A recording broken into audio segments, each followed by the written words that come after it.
اعوذ باللہ السمیع العلیم من الشیطان اللعین الرجیم بسم اللہ الرحمن الرحیم نحمده ونصلی علی رسولہ الکریم وآلہ الطیبین الطاہرین الذین اذھب اللہ عنہم الرجس وطہرہم تطہیرا اللہم صل علی محمد وآل محمد وعجل فرجہم. اما بعد،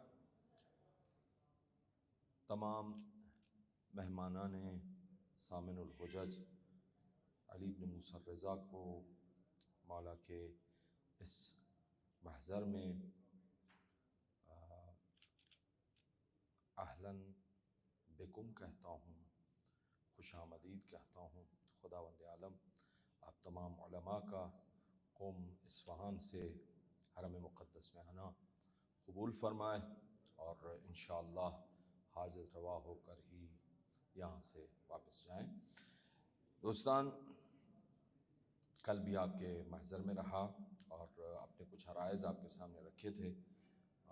زیادہ مزاحم نہیں رہوں گا، بس اتنا ضرور کہوں گا کہ انقلاب زحمتوں اور محنتوں کے بعد حاصل ہوا بھی ہے اور ہوتا بھی ہے.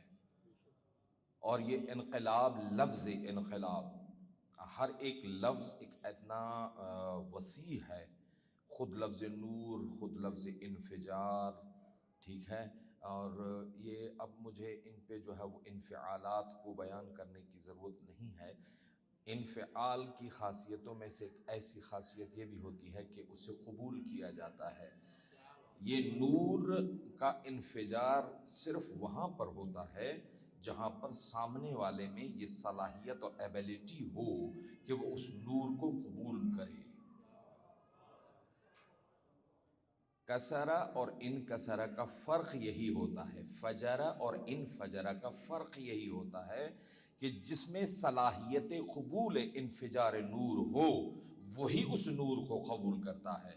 تو ہم نے معاشرے کو اس طریقے سے بنانا ہے. میں نے کل عرض کیا تھا اپنے دوستوں اور بالخصوص ہمارے بچوں کے سلسلے میں کہ مدرسہ فیضیہ، مدرسہ حجتیہ، ان کے درمیان آپ طلاب کی دی ہوئی وہ زحمات اور وہ خون، اس کی خوشبو آج بھی اس انقلاب کے رگوں میں شامل ہے.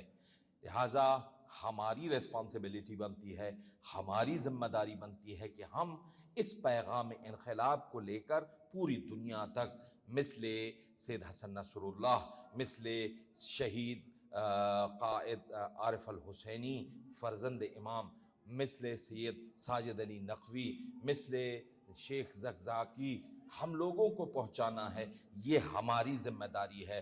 اور ہم لوگ، مجھے یاد ہے میں خب میں میرے بہت ہی عزیز اور اب تو خیر بہت بڑا نام ہے، دو شخصیتوں کے نام لینا چاہتا ہوں جن کے وہ اپنا تعارف اپنے دو بچوں کے ساتھ میرا بھی کرا دیا کرتے تھے. یہ ان کا لطف ہے. استاد محترم سید ہاشم بوشہری، حسینی بوشہری، تو آج بہت بڑا نام ہے. میں ان کے دسترخوان فیض سے میں نے بہت کچھ حاصل کیا ہے.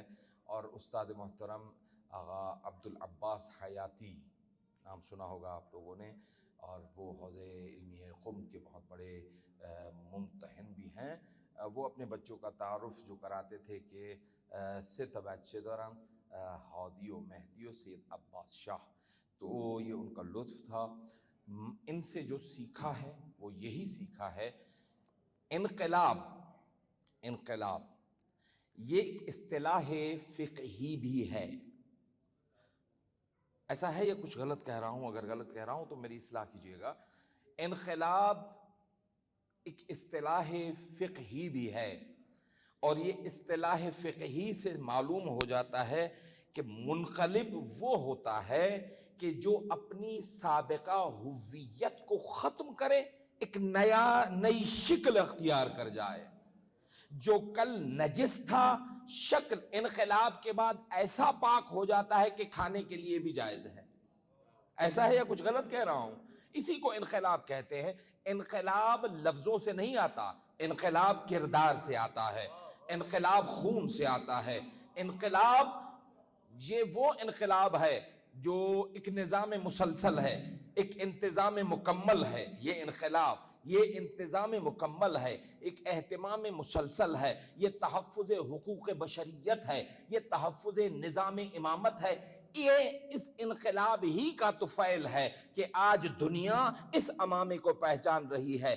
آج ان شخصیات کا، اور پھر یہ امانت، جس طرح میں نے رات بھی عرض کیا تھا کہ جس طرح رسول اللہ نے غدیر میں امانت دین اسلام کو محفوظ ہاتھوں میں دے کر دکھا دیا تھا، اسی طریقے سے امام راحل نے اس امانت انقلاب کو ان محفوظ ہاتھوں میں دیا جسے آج دنیا سید علی کے نام سے جانتی ہے. جس طرح اس علی نے نظام الہی کو باقی رکھا ہے، اسی طرح اس سید علی نے بھی اس نظام فکر الہی کو برقرار رکھا ہے. اب یہ ہماری ریسپانسبلٹی بنتی ہے، ہماری ذمہ داری بنتی ہے کہ ہم اس پیغام انقلاب کو کیسے آگے لے کے جاتے ہیں. میں نے کل اشارہ کیا تھا، آج ایک جھلک دے کے آپ سے اجازت لیتا ہوں. مہدی بھی تیرا نام ہے اے آخری امام، جلوہ تیرا غلام ہے اے آخری امام، چھوٹا سا تجھ سے کام ہے اے آخری امام.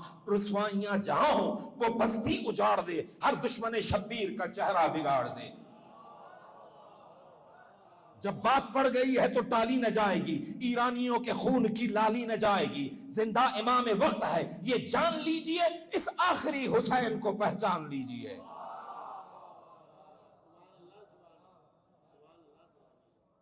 ہم لوگوں کے ہاتھوں میں یہ امانت ہے، اس امانت کو سنبھالنا ہے. یہ عزاداری کی طرح اپنے خون میں منتقل کرنا ہے. اس کو کہتے ہیں انقلاب. یہ ہماری ذمہ داری ہے. اور صرف منبر پر ہم کب تک خیبر اور خندق کو اکھاڑتے رہیں گے 2 انگلیوں سے، کبھی اپنے نفس کو مار کر دکھائیں تو یہ بہت بڑا انقلاب ہوگا. اور پھر خدا نے اس انقلاب کا طریقہ دکھایا ہے. انقلاب کیسے آتا ہے پتہ ہے؟ انقلاب آتا ہے قو انفسکم واہلیکم نارا. یہ ہے خشت اول انقلاب. معذرت چاہتا ہوں، آپ مجھ سے علمی اور عملی اعتبار سے قداور ہیں، میری کوئی حیثیت نہیں ہے، لیکن ایک خادم حرم امام رضا کی حیثیت سے آپ لوگوں کے سامنے عرض کر رہا ہوں کہ ہم لوگوں کو جو قرآن نے خشت اول انقلاب سکھایا ہے وہ کیا ہے؟ قو، اپنے آپ سے شروع کرو، انفسکم واہلیکم نارن.